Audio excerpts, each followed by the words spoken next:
Recentemente, o fundo imobiliário MGFF11, que era um fundo de fundos, foi incorporado para dentro do fundo imobiliário VGHF11 e, com isso, o portfólio do VGHF11 acabou ficando repleto de cota de fundo imobiliário porque herdou esses fundos imobiliários do MGFF11 após a incorporação que aconteceu entre esses dois fundos. Porém, a gestão já começa a fazer um excelente trabalho de venda dessas cotas de fundo imobiliário para rebalancear a carteira e trazendo um ganho de capital bem interessante para os cotistas, dos quais eu sou um deles. Então, no vídeo de hoje eu quero conversar com vocês um pouco sobre o fundo imobiliário Valora Hedge Fund, que na minha opinião é um dos melhores hedge funds, um dos melhores fundos imobiliários que nós temos hoje na nossa bolsa. A gestão vem mostrando um excelente trabalho e eu tenho gostado bastante dos resultados que esse fundo vem entregando e da movimentação que a gestão está conseguindo fazer aí dentro do mercado de fundos imobiliários. Então, sem muita delonga, sem enrolação, já vamos começar aqui falando bastante aqui sobre o fundo imobiliário VGHF11, já que dentro do relatório eu quero destacar para vocês, ó, aqui nesse mês, aqui já nos comentários do gestor, logo no início do relatório, a gente já vê que o fundo tem a totalidade do seu patrimônio alocado em ativos alvos divididos ou distribuídos em 146 ativos.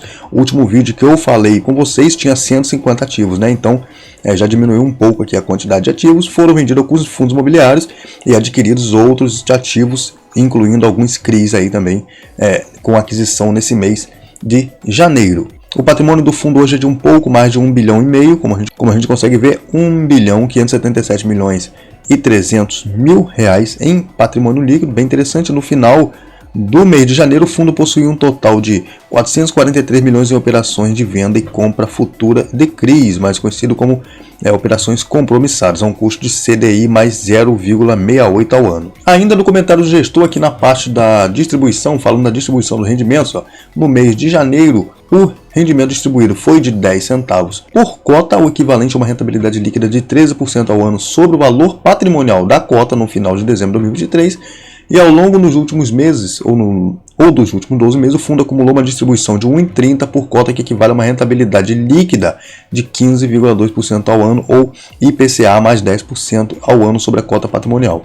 E no mês de janeiro também houve uma variação negativa no patrimônio líquido, ou no valor patrimonial da cota do fundo, em cerca de 2 centavos por cota, que foi derivada principalmente do ajuste negativo da marcação a mercado da carteira de CRIs ao IPCA decorrente de uma discreta abertura das taxas da NTNB, além da realização do ganho de capital na venda de ações e cotas de fundo imobiliário, que a gente já vai ver aqui mais um pouco abaixo.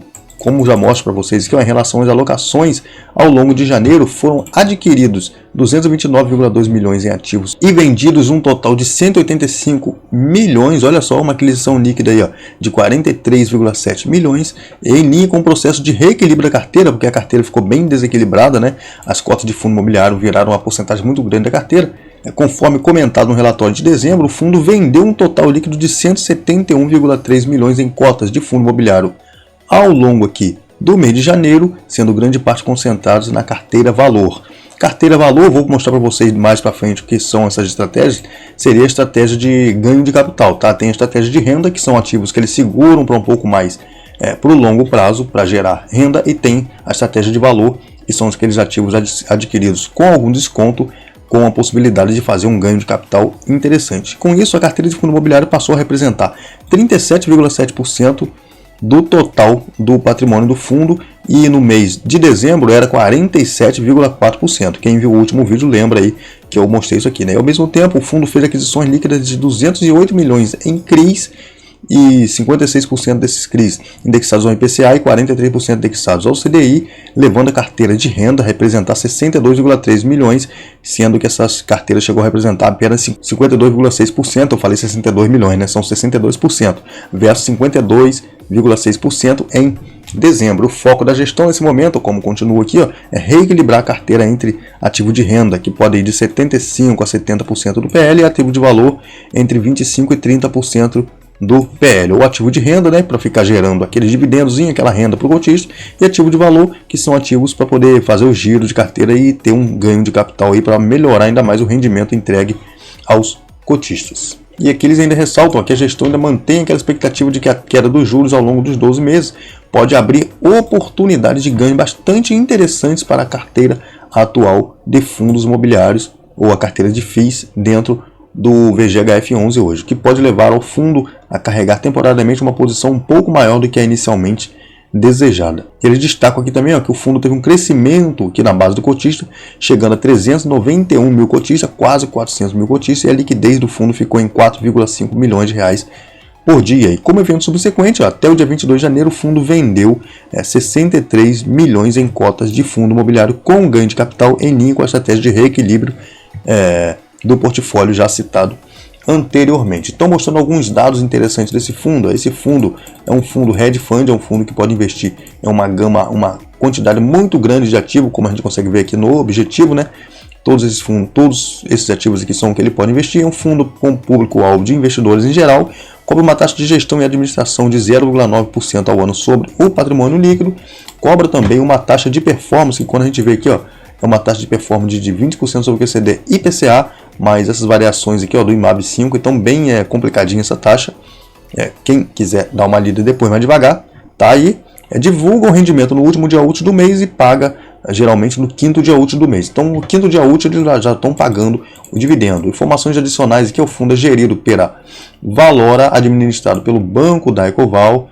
O fundo teve início das suas atividades aqui em 26 de fevereiro de 2021. Então fazendo hoje aí 3 anos de existência hoje. Olha só que interessante, prazo indeterminado. E se a gente vier aqui para a carteira de ativo, a gente vê que o ativo na parte de CRIs, que representa a maior porcentagem no PL, representa hoje somente 4,5%, o restante bem dividido, bem distribuído aqui, com porcentagens bem pequenas do PL. Bem interessante essa parte da carteira de CRIs aqui do VGHF11. Aí depois entra na parte do FDICs, que são ativos também da carteira dele. Depois a gente vai ver um resumo ali do portfólio. Também tem cota de fundo imobiliário, ações do segmento imobiliário e SPS, como a gente pode observar, bem interessante. Alguns ativos aqui de caixa. E se a gente for dar uma olhada aqui na parte da distribuição de resultados, como a gente pode observar, se liga só nessa parada interessante. O resultado de janeiro, que foi pago agora em fevereiro, mas é o resultado referente ao mês de janeiro. Olha só que bacana, cara. Proventos, juros, correção monetária. Chegou aqui a 19 milhões. E a parte de negociações, se a gente olhar aqui,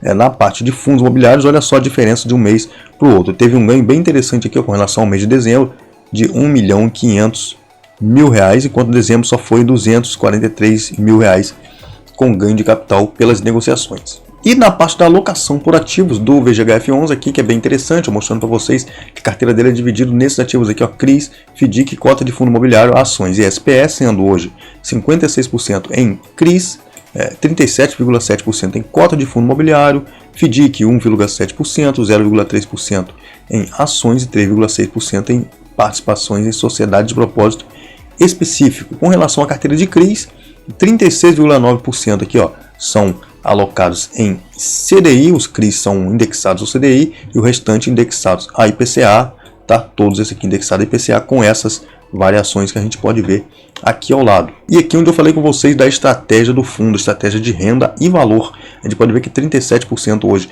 da carteira está mais focada na parte de valor, que é a parte de fazer giros e conseguir um ganho de capital para os cotistas. E quais ativos que se encaixam nessa parte de valor? SPF, DIC, cota de fundo imobiliário e ações. E a parte de renda também temos aqui, FDIC, cota de fundo imobiliário e CRIs aqui na parte de renda, que são ativos que eles pretendem segurar por um pouco mais de tempo, que vai gerando aquela renda para o cotista. Bem interessante isso aqui, né? E olhando aqui um pouco mais para baixo, nós temos todos os CRIs aqui e algum detalhamento mais aprofundado aqui sobre os ativos, como falando um pouco de garantias, um pouco aqui de cada um desses ativos, dessas operações aqui, para a gente ter uma noção melhor de como é que vai funcionar. Quem quiser ler, pode dar uma olhada aí. Tá tudo aí para vocês conseguirem pegar toda a informação que for necessária antes de você investir nesse fundo imobiliário. Lembrando que isso não era uma recomendação nem de compra, nem de venda de ativos. Se você quer aprender a tomar as melhores decisões para sua carteira de investimento, tem um material bem bacana aí na descrição que eu sempre deixo nos vídeos. E também às vezes eu coloco no comentário fixado. Dá uma olhada aí, tem um material muito top para vocês. E diz aí para mim nos comentários se você tem ou não tem cota do VGHF11 na sua carteira de investimento. Se você também é um cotista desse fundo imobiliário. Bom, o vídeo vai ficando por aqui. Espero que vocês tenham gostado dessa atualização mensal aí do VGHF11. Lembrando, ele ainda está na minha carteira. Eu não parei de investir nesse fundo, né? O vídeo vai ficando por aqui. Valeu, é nóis. Fui!